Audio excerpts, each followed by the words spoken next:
Il s'appelait Alex Pretty. Cet infirmier américain a été tué par la police de l'immigration américaine. Ça s'est passé hier à Minneapolis. Et comme pour René Good, cette mère de famille victime d'un tir mortel d'un agent de l'ICE, les versions des faits s'opposent. Vidéo à l'appui. On fait le point avec Luc Hortel. La scène a déjà fait le tour du monde. Un homme à terre, entouré de 5 agents fédéraux, reçoit plusieurs balles à bout portant.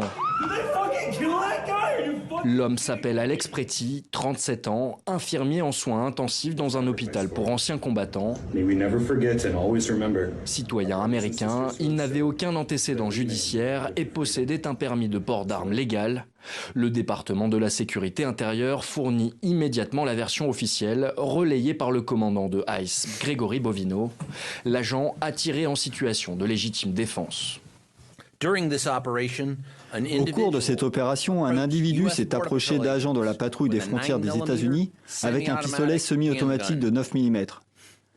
Les agents ont tenté de le désarmer, mais il a opposé une violente résistance. Craignant pour sa vie ainsi que pour la vie et la sécurité de ses collègues, un agent de la patrouille des frontières a tiré des coups de feu en légitime défense. Pourtant, les vidéos de la mort d'Alex Pretty montrent distinctement des agents le plaquant au sol, le frappant puis un tir isolé suivi de plusieurs autres alors qu'il est déjà à terre. Lors d'une conférence de presse tendue, le chef de la police, Brian O'Hara, a appelé au calme. Notre exigence aujourd'hui est que les agences fédérales qui opèrent dans notre ville le fassent avec la même discipline, la même humanité et la même intégrité que requiert une police efficace dans ce pays. Nous appelons tout le monde à rester pacifique. Le maire de Minneapolis, Jacob Frey, va plus loin et accuse l'administration de Donald Trump d'être responsable. Combien de résidents, combien d'Américains doivent encore mourir ou être grièvement blessés pour que cette opération prenne fin ? Dans la soirée, des centaines de personnes se sont rassemblées dans un froid glacial près du lieu du drame pour rendre hommage à Alex Pretty. Plusieurs affrontements ont eu lieu avec les agents fédéraux présents en nombre sur place. Ce dimanche, l'hommage pour l'infirmier décédé continue à Minneapolis. Alex Pretty est le deuxième mort en 3 semaines aux mains des agents de la police aux frontières, après celle de René Good le 7 janvier dernier. Nous sommes en direct de New York. Bonjour Elisabeth. Quelles sont les réactions après ce nouveau drame ?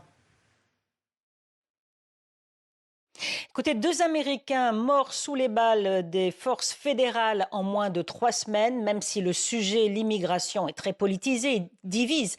Eh bien, la majorité des Américains n'aiment pas ce qu'ils voient, toutes ces vidéos avec cet excès de force, a priori. Et puis toujours beaucoup de questionnements sur les enquêtes. Est-ce qu'il y a vraiment des enquêtes ouvertes de façon indépendante? Est-ce que le FBI a cette possibilité? Alors, l'opposition démocrate au Congrès cherche des leviers et notamment le prochain projet de budget de loi de finances qui doit être examiné la semaine prochaine avec ce risque de paralysie budgétaire, de shutdown dans les prochains jours puisque ces sénateurs démocrates refuse a priori de voter ce texte. Dans ce texte, il y a le budget du département de la sécurité intérieure et donc de cette force de l'immigration ICE qui dépend de ce département. Donc c'est le levier qu'ont trouvé les démocrates et donc il faut 7 voix démocrates pour que ce texte soit adopté et pour le moment ces voix manquent. Donc voilà, on en est vraiment cette crispation de plus en plus dans le pays et avec ces démocrates qui cherchent